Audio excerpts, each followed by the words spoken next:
How's it going, guys? Welcome back to the Blue Shifting, and welcome back to Cooking Companions, where things are going great. No problems here. No way that things are going to go south really quickly. We're already running out of food. We have maybe a little bit of bread left and some homemade jam, and the rain is keeping us from going and getting supplies. So it's going great. It's going great. Perfect. Yeah. So we're gonna just have some fun here and continue to enjoy the time in the cabin. But I'm sure everything's gonna be just fine. Just fine. Nothing could go wrong or be horribly twisted into something terrible. Again, I just don't know what to expect. I have no idea. I just know it's not gonna be, well, it's already starting to get to the point of creepy. So yeah, it's gonna be great. Great. All right. Without further ado, I guess we should just dive right in. See what happens. Oh, buckle up. I have no idea what we're going to see, but it's probably going to be intense. So, anyway. And that's how fast deer could run if startled. Whoa. Incredible. Impressive. Yawn. I wish we had deer here. With the food getting lower, let's just skip today's meal.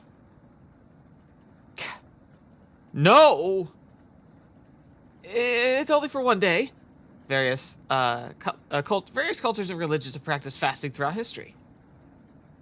That doesn't make us feel any better, Anatoly. What options do we have? Our food wasn't rationed properly. Anatoly leaves, mumbling to himself. So passive-aggressive of him. Everyone goes to a separate area. Karen in the bedroom. Gregor in the living room. Mariah in the kitchen. Was I saying Maria last time? Because it's definitely Mariah and Anatoly in the bathroom. Who do you want to speak to? Okay. Karen, she seems crazy, but she seems to appreciate us backing her up last time. Gregor is Gregor. Mariah is my favorite so far. Anatoly is Anatoly. He's interesting. So let's go talk to Mariah. Oh. What were you doing in here? Oh! Didn't hear you coming. I was just double checking if there's any food we might have missed. But I couldn't get the drawer open. Could you give it a try? You nod. Great. While you do that, I'm gonna go get some more reading done. You think Mariah will remember that? Alright, got 2 hearts. Relationship is stronger. Later. Yeah, bye-bye. You give the drawer a hard yank open. Hello, Chompets. How's it going? Hello! Hello! Is the thunderstorm keeping you up at night? Potato. You just need to roll with it. As Raspberry whispers so quietly, you lean over to listen to her. We need to talk soon. Please listen to me when the time comes. Anyways. Raspberry! Please don't let the others see us. Cabbage! That's right, Raspberry. Part of being a Chompet is secrecy. Wouldn't want those humans over here I'm meeting now, would we? You shake your head. Good. Chompets, roll on out. You shut the drawer. Cool. Whatever that was. Everyone looks pretty down this evening. Wish the rain would just stop. You're all doing great. We must be almost at the end of this nightmare. I'm so hungry. Me too. You are too. You wish everyone a good night and get ready for bed. Yep, we're all hungry. Bye. Oh, lovely. You go to bed with a growling stomach. Wake up. I said, wake up. Hello, Raspberry. What are you doing out of the drawer? The rain falls nonstop again. Did you have anything to do with this? You don't answer her question. How would we do? Why? It's weather. Tja, always thinking with your stomach, right? You should reconsider. Might save what little humanity you have left. At least I tried. I won't have a guilty conscience by the end of this. Go back to sleep, monster. Okay, so it's implying we've already done terrible things there. Oh, cool. I've done nothing. Yet, usually forget about Raspberry's conversation. You have a strange dream. A boy is yelling at you in the kitchen. You keep telling him to lie down on the tray, but he keeps shaking his head, calling you names. So you do it. You lie down on the tray and make your body as flat as a board. You show him how it's done. His anger turns to courage, and he pushes you into the oven. As the stench of burning hair fills your lungs, you see him sneering back at you. You wake up in a cold sweat. Cool. Just lovely stuff. Look, I just need to cook you real quick. Just lay down like this. And then, like, shocked Pikachu face. You put me in there? I'm not the one that's supposed to be cooked. Oh, nice. Cool. Creepy pictures again. It's only been 5 days. 5 days. And we've gone from like, oh, we're doing fine to we're all gonna die. Everyone seems to be sleeping in later than normal. Their stomachs must have kept them awake all night. The rain is still pouring outside. That's a contradiction. How, if they're sleeping in later and they were kept up all night, doesn't that just mean they were up all night? So how are they asleep now? I don't know, it seems weird. The rain's still powering outside. You can barely make out the trees from the windows. You hear a stirring of blankets, arms, and legs. Mariah looks petrified. I couldn't sleep. Anatoly has bags under his eyes.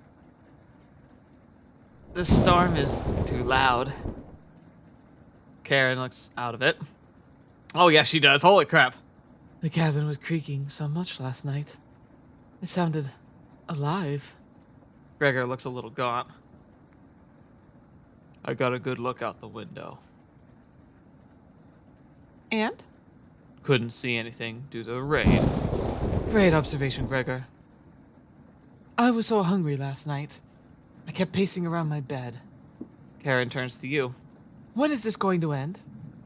I checked outside the door again. Floodwaters keep rising. Unfortunately, we're gonna need to stay put unless one of us wants to drown in the river water. As soon as the weather lets up, we'll be able to scavenge for supplies. How close is the nearest town? I don't know. Didn't you have a map on you? I think I dropped it while we were running after Gregor. Oh, God, Anatoly, come on. I'm sure it'll show up eventually. Ha ha ha ha! Gregor, okay, I know you're trying to be optimistic, but like, you're talking about a paper map in the storm? There's no way we're getting that. Mariah and Anatoly go white as a sheet. How are we going to find our way back now? We'll have to ride out the storm. Mariah looks at you. We're down to our last slice of bread. I don't know how much longer we can put off eating. The group stares at you. It'll clear up in no time. Maybe you're right. The group looks worried. They all gravitate to an area. Cool. You can tell Gregor's putting up fake optimism. Mariah's having trouble. Which one do you want to speak with today? Well, I mean, between the two, I want to go with Mariah. She's like our girl. It's cold as hell over here. I'm surprised Gregor isn't freezing to death at night. How does he do it? You explain to Mariah how the size of a person and fat content determines how warm they are naturally. Yeah, wish I was as big as Gregor. But to be honest, I don't need to be all that tall to make a difference in the world. Do you know what he wanted to do for a career? Mariah does her best Gregor impression. Split firewood and gaze at the stars. How boring is that? Depending on the person, but pretty boring. You're so funny. Thanks for coming and chatting with me. Mariah blushes a little. You make it easier to pass the time. Thank you. I'm pretty sure Mariah will remember that. I hope so. Alright, 3 hearts. 3 hearts. I hope that means something. You thank her and leave the bedroom. Hi, everyone. You call everyone together. They all look grim. You could cut the tension in the room with a knife. Hi, guys. So, I've called you all here to not discuss anything because anything we discuss is just going to be depressing. Everyone's staring at you. They're expecting the last piece of bread for dinner. You bring it out. Everyone cannot take their eyes off it. You instruct everyone to take a pinch. And slowly all 5 of you tear it apart like a wishbone. Everyone studies their piece of bread carefully, wondering how long it will last. Karen's the first to eat hers. She chews each bite a few hundred times before swallowing. Anatoly chews it cautiously, opening his mouth once he finishes each bite.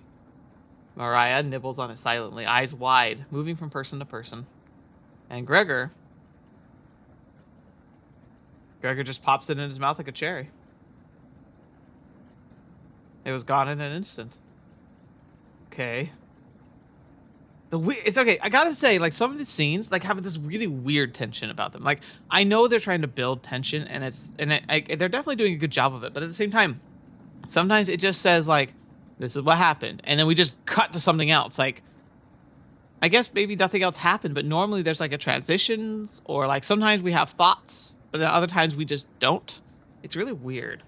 The group thanks you awkwardly. It's not much, but you've run out of options. You wish everyone a good night and get ready for bed. You go to bed starving. Day 5. Day 6. Here we go.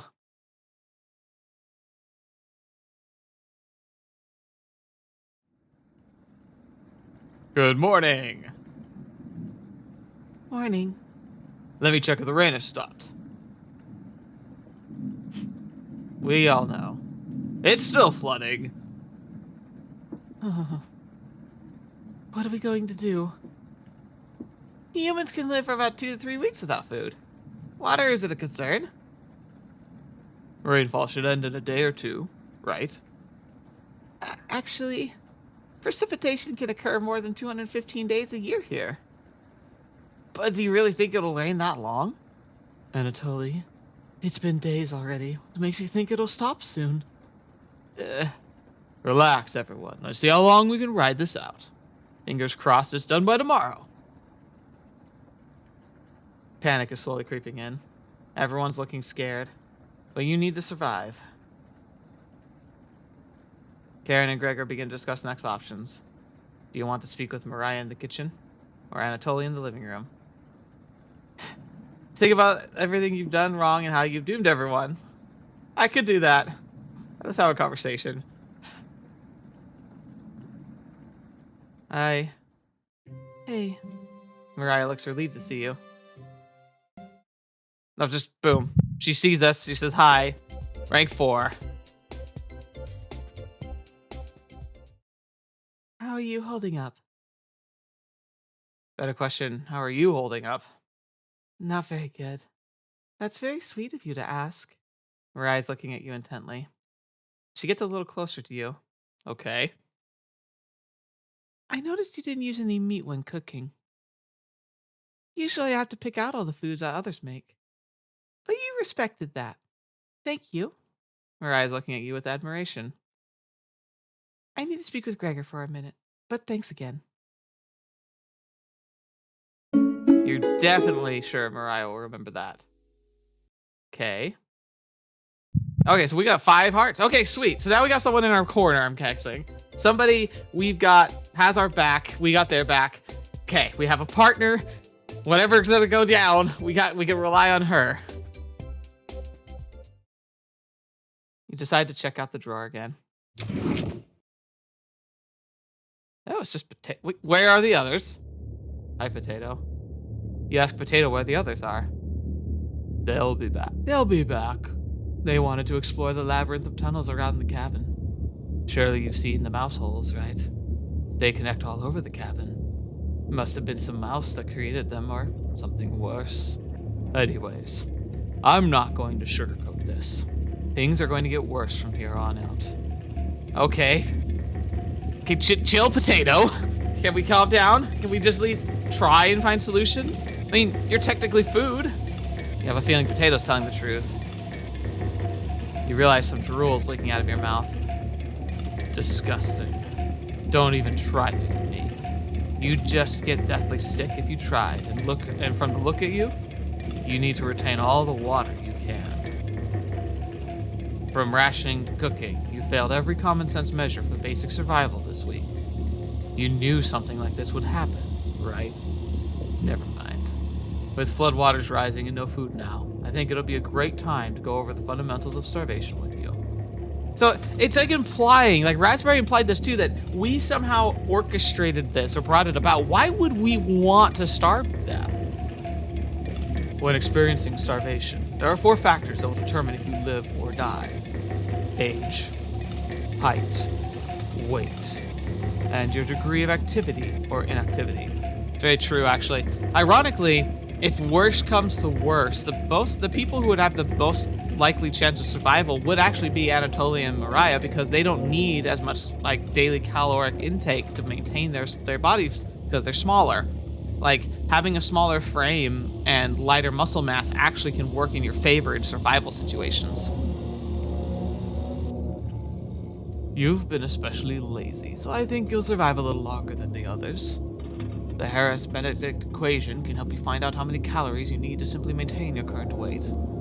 The equation produces a number called a basal metabolic rate, or a BMR. Stay with me here. BMR equals 655 plus 4.35 times weight in pounds plus 4.7 times height in inches minus 4.7 times age in years. Alright, so I kind of want to know what mine is. So I'm going to do the math real quick and I'll get right back to you. Alright, so if I did the math right for me, my BMR is 1,925.8 calories, or just under 2,000, which is kind of like that average you'd expect for an adult, so that makes a lot of sense. Got it. For fun, let's try it on someone here. Mariah. Using Harris-Benedict, she looks like she's 120 pounds? Oh wow, she's tiny. About 5 foot 5 inches tall. Not 200 years old? Crunching the numbers, I think she'd need about 1,388 calories daily. But that's being abnormally stationary. She'd have to lay in bed all day and night, just eating, bathing, and using her brain. Not very common when you're starving to death. People tend to get up more. She was being very active, let's say swimming through floodwaters. We'd need to multiply that 1,388 calories by 1.9. So now she needs 2,638 calories per day. That's quite the difference, especially if you don't ration the food properly.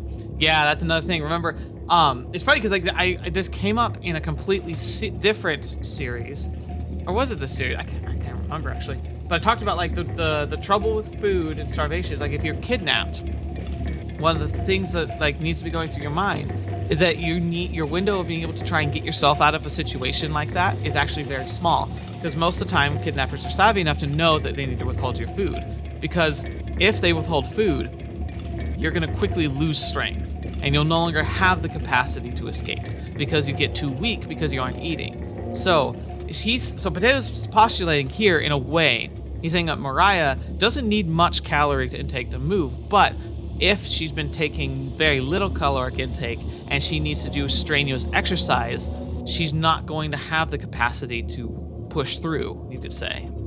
Oof. Which you didn't. I guess that wraps up our first survival lesson. Hopefully, we'll never have to speak again. Okay. You shut the drawer, going over the numbers again.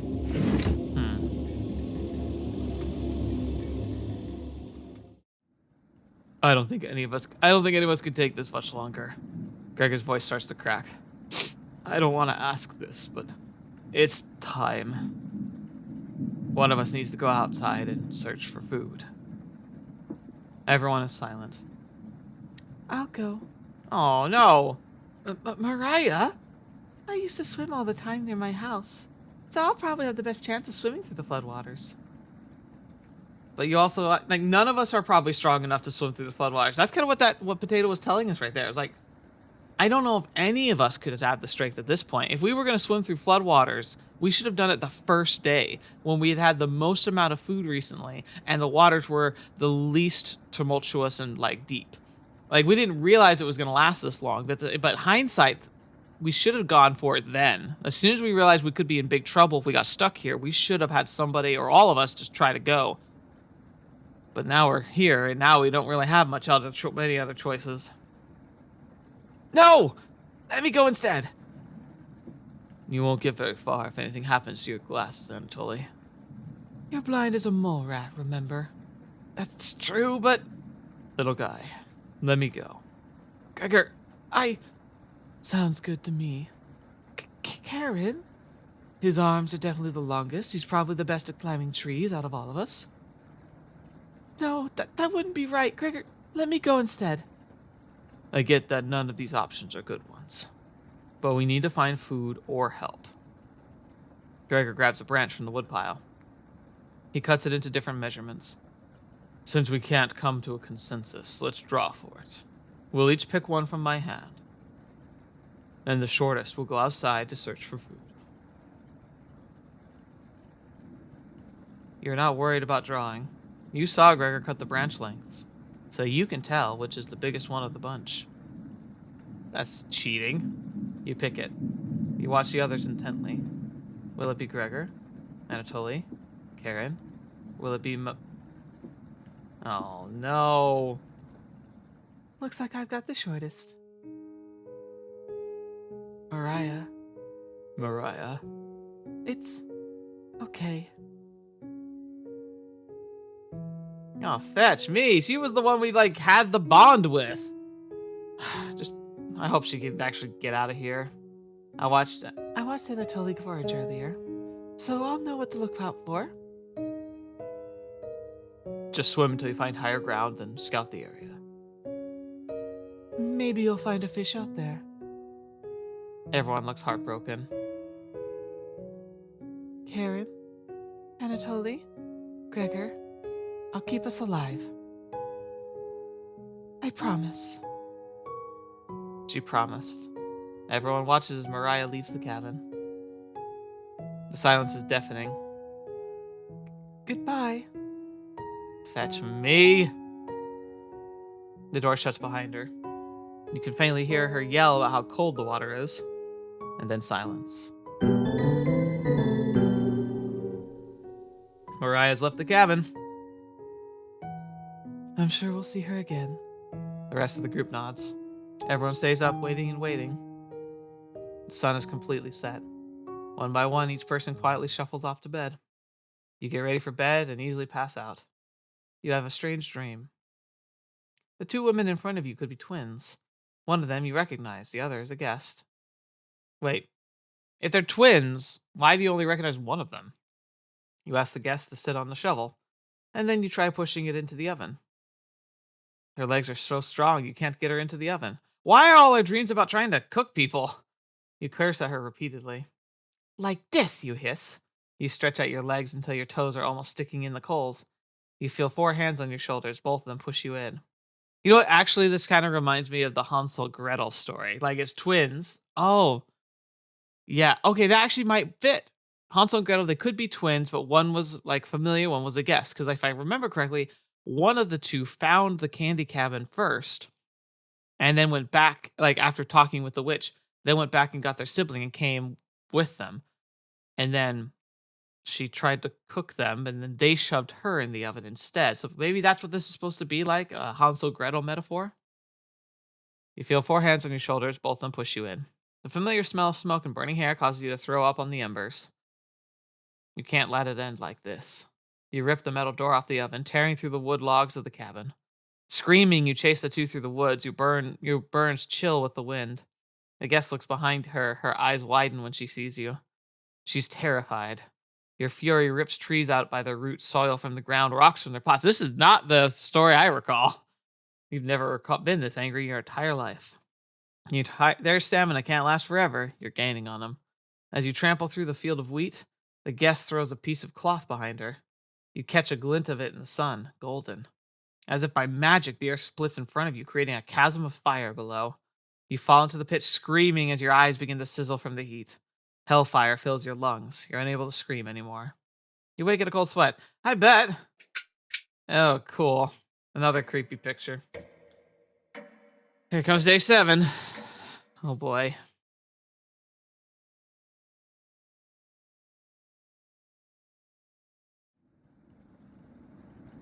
Crap. Anatoly's crying.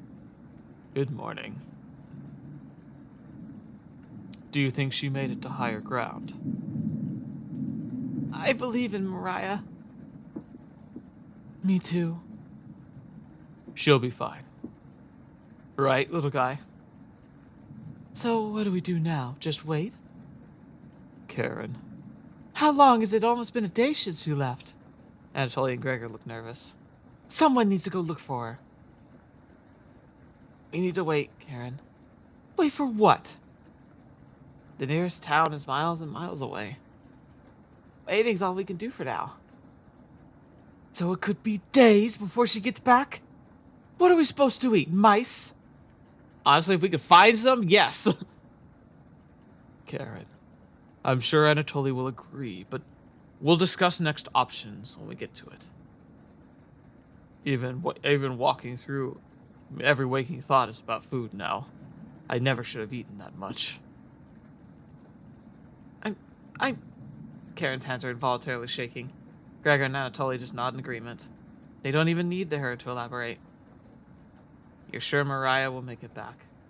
She promised. Everyone retreats to their areas. What do you want to do today?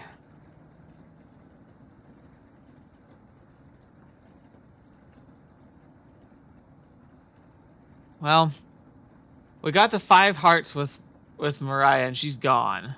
So maybe Anatoly, Karen in the bedroom. Maybe Anatoly in the kitchen. Every time we're in the kitchen, we tend to talk to the Chompettes, and that maybe they seem to know stuff. Maybe they'll know more.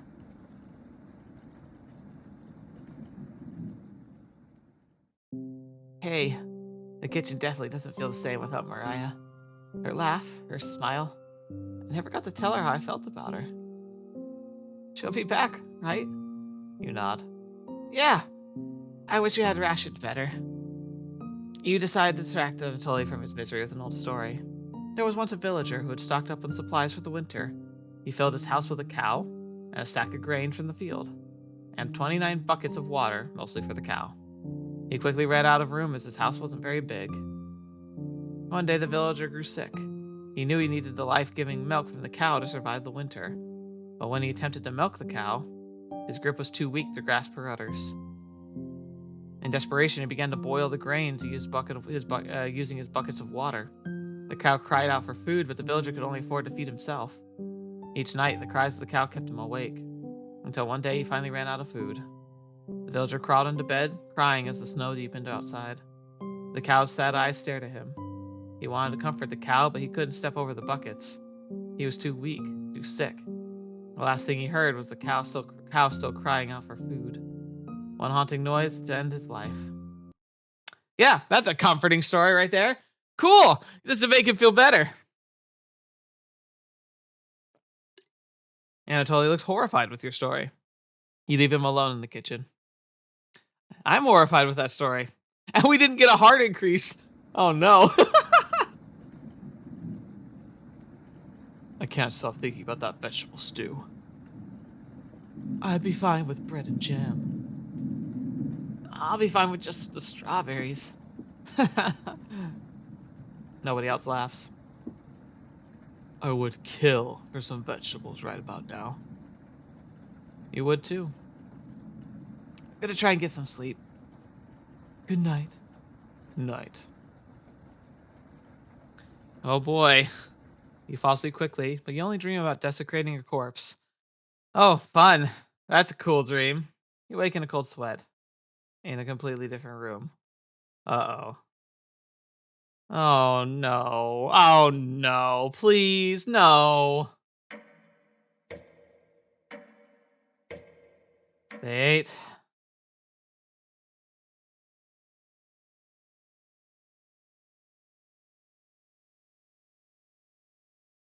Good morning.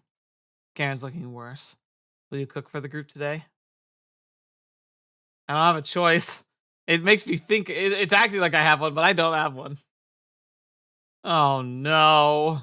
You take out a cutlet of meat and begin to cook it in the oven.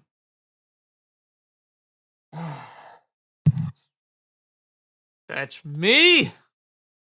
Why? Why do we... You cooked meat. Where did you get that? You ignore Karen's question. What's that smell? Gregor finally gets off the couch. Where did you? The three are looking at you, salivating.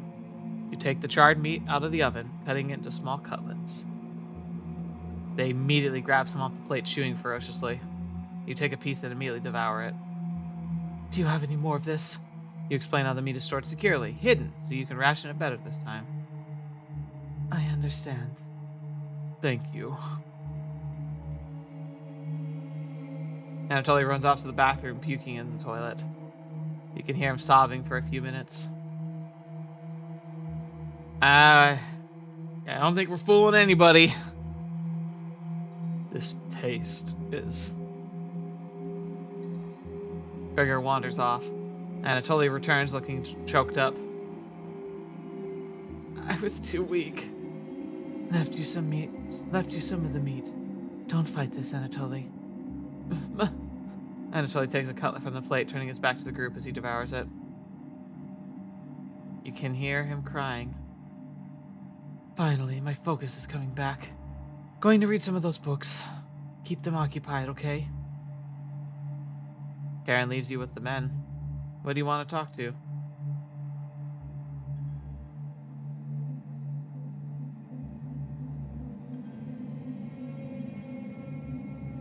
You knock on the door first. Anatoly? You slowly open the door. Thanks for checking in on me. You ask if he still feels sick. Not anymore. I think it was a mental thing. I bet! Please don't tell me where the meat came from. The less I know, the better. You nod. Thank you. You're sure Anatoly will remember that? Oh, I can get hearts with him. Interesting. I just didn't last time because it was a horrifying story. You leave Anatoly to go tidy up some parts of the kitchen. Hours pass. The meal gave everyone the preservation to keep going. Eating will just make them hungrier. They're fine now, but soon they'll be begging for more. Hi, everybody. We've waited long enough. What's for dinner?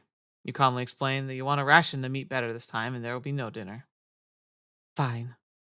I understand. Guess I'd rather eat tomorrow more than more today. No arguments? Perfect.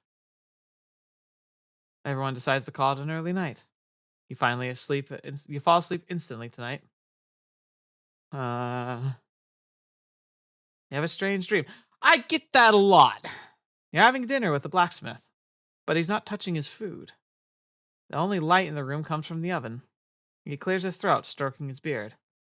I can forge anything, he says. Your eye's been giving you issues lately, so you reply, forge me a new eye then. You laugh, but then the ropes come out. He ties you to a chair with a long rope to prevent you from struggling. You rip the ropes apart without even trying, so the blacksmith uses thicker rope. Turning back now. He takes a hot poker out of the coals. Oh my gosh. Holding it in front of his face, you can see his beard and eyes watching you. He slowly brings back the poker, aiming carefully for your eye, before plunging it through your skull with a sickening crunch. What the fetch is wrong with this guy? The force of the blow throws you backward a few feet. You're unable to break the ropes. You vomit all over your chest. As the smell of your decimated eye floods your nostrils, the blacksmith stands over you, spitting on your body. You wake in a cold sweat. That's the most horrifying thing I think I've ever read. Gah. Oh boy. Oh boy. You wake up to see Gregor looking out the window. He turns to you, not smiling. Take a look out the window. Do you notice anything?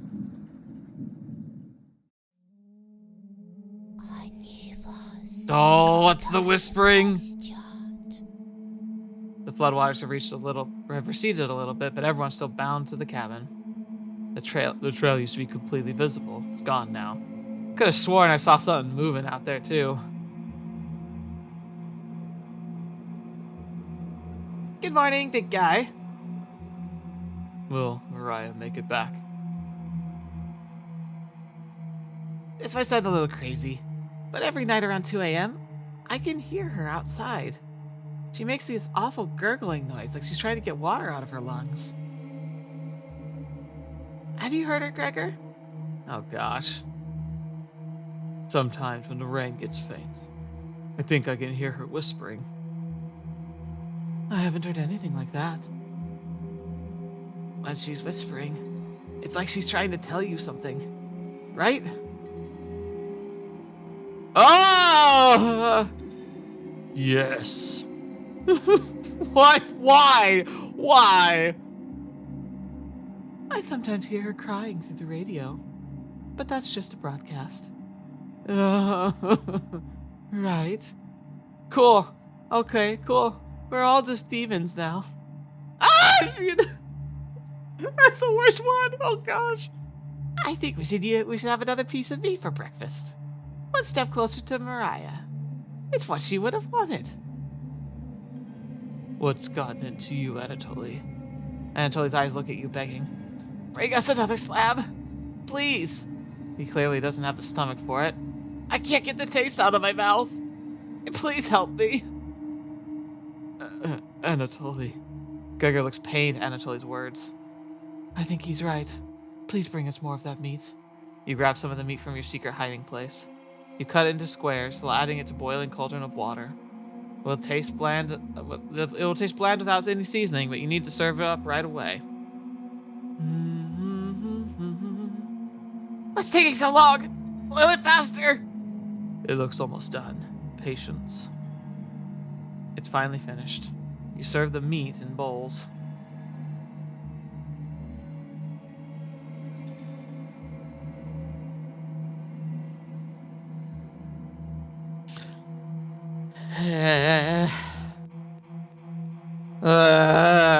Gregor drinks the broth first before swallowing the chunks whole, like a duck does when eating bread. Anatoly creates ripples in the broth using his spoon. He isn't eating. I'm sorry about earlier, everyone. I don't know what overtook me. Right. Anatoly begins to weep. You look over at Karen. You didn't notice her even start to eat. There's just an empty bowl now.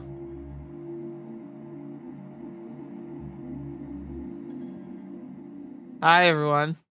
We all look so happy. Cool. Karen's staring right at you. How much more meat is left? You explain how most of it's gone bad. This is the last of it. How could you be so careless again? Oh no, so we didn't store it properly, and so when we tried to ration it, it just went bad anyway. You remember Karen's knife. You need to think fast. What the hell are we supposed to do now? Wait around again? This storm isn't ending. You clear your throat. Anatoly? Yes? I think tomorrow you should look for Mariah. Or forage for plants outside. I think you should go tomorrow, little guy. Nobody else can identify edible plants like you. Please, Anatoly. You can swim back after a few hours. Gregor's right, Anatoly. Maybe you'll find Mariah out there. I think Mariah's fine by herself. He still hasn't accepted what happened yet. She doesn't need anyone's help. But we need your help, Anatoly. That's right, Anatoly. Please help us. Let me sleep on it. Okay? No problem, little guy. Huh.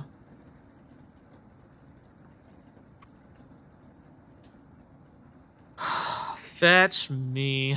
Everyone shuffles off to their rooms, reading books and knitting to pass the time. You go to the bed ravenous.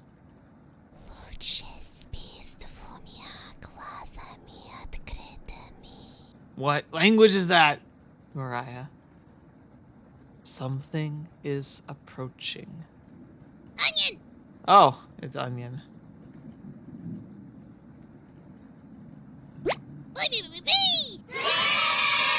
I hate the cheering. Don't be a crybaby, it's just me. Onion! Not going to be very sweet today. I'm worried about Anatoly. He's gonna cave to peer pressure. Can you stop him from leaving the cabin? You don't answer, Onion. Please? Don't you trust me? You shake your head. Got a fun factoid for you. Did you know that leaving out an unpeeled onion in your room absorbs bacteria? It will help prevent colds and ward off viruses. Onion. That was a lie. The fun factoid about the myth is of that myth, people actually believed it in the 1500s. How embarrassing. Who would believe that? There's even a doctor in the 1919 who caused a surge of people believing in it. Anyways, you know what smells like raw onion left in a room? You! It's been a while since you last bathed, right? You can't remember. Could smell you before you even came in the room. Onion. Yikes! So, can you stop Anatoly from leaving? I know he has cabin fever, but this is ridiculous. It will be impossible to stop a grown man from leaving. Onion. Please? We don't need another one stalking the hallways, tapping on the windows, crying through the radio. You have the sudden urge to scream. Why do you think we've been using the mouse holes to get around? Scared to death that I'll run into her. Don't make me tattle the cabbage about you. She can be as mean as potato if you get on her bad side. Just kidding, she's great. Anyways, when the time comes, just tell Anatoly you care about him and don't want him to leave. Even if it's for me, okay? You can trust me. Now, if you excuse me, I need to go work on some new ice skates. They're made of butter slices, so I get to skid around the frying pan tomorrow. Onion. Later! Why would Onion want to keep Anatoly from going? Your mind finally manages to forget everything that happened. You fall asleep again, still ravenous.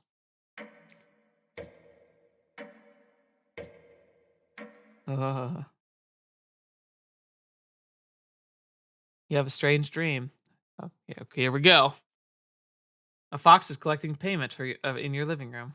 You despise him, so you put 2 dogs at the bottom of the sack and add 6 chickens on top. The fox smiles at you and leaves. At some point in his journey, the fox will eventually open the sack, and the dogs tear the fox in half. Filled with such loathing for the fox, you gave him the only things you had for food, all those chickens. And the snow piles up outside, you begin to eat whatever you can find. Pillowcases, candles, leather. One day you wake up and you have nothing left to eat. Absolutely nothing. Just an insatiable hunger. A few days later, you go mad and leave the cabin completely ravenous. A nearby tree looks like charred meat. Your iron teeth cut through the tree bark, tearing your gums apart by the splinters. Your mouth fills quickly with blood. Days later, a deer gallops by. The first creature in the woods to see your corpse. You walk up in a cold sweat. I freaking bet I do! Oh my gosh. Something smells terrible in the living room. Someone puked in the corner. You wipe it up with a rag to save them the embarrassment.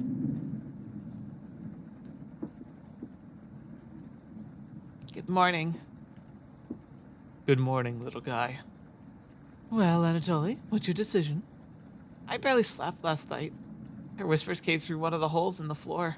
She kept telling me to come outside. We don't want to rush you, but one of us puked last night. So that's what the smell was? Anatoly, my patience is wearing thin.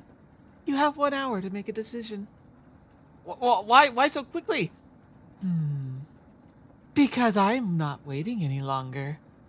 You can see the glint of Karen's knife under her dress. Oh boy. She's seeming a little gung-ho about this process. Best to watch out for that knife. When the group disperses, tensions seem to be rising. You have 1 hour to kill. What do you want to do? Talk with Chumpets? Or chat with Anatoly near the basement? I could also talk to Karen and Gregor, but those are the two that look immediately appealing. That's me. Okay, I think we're going to stop here. Because that was a lot to digest, no pun intended. This is as good as, yeah. Boy. It's kind of sad, isn't it, that I got to the 5 heart rates, but the person who just left right away. That sucks. We'll have to see how things go. I gotta wonder, do you think she left first, kind of knowing what was likely gonna happen, and would rather have not been here than have to go through what we're all doing right now? Because she kind of implied that. Dang. Yeah. Fun, fun, fun. This is just grand and terrifying. It's really good at that putting up that creep factor on this one. I don't know why creepy faces with weird dialogue works so well, but it does. It just hits that part of you that's just like wants to curl up and die when you see something like that, because it's like the faces become a little too human. They stop being like the kind of cutesy anime, like cartoony look, and they become like twisted human faces, and that's just, it hits something inside your brain. Ugh. And all the creepy stories too.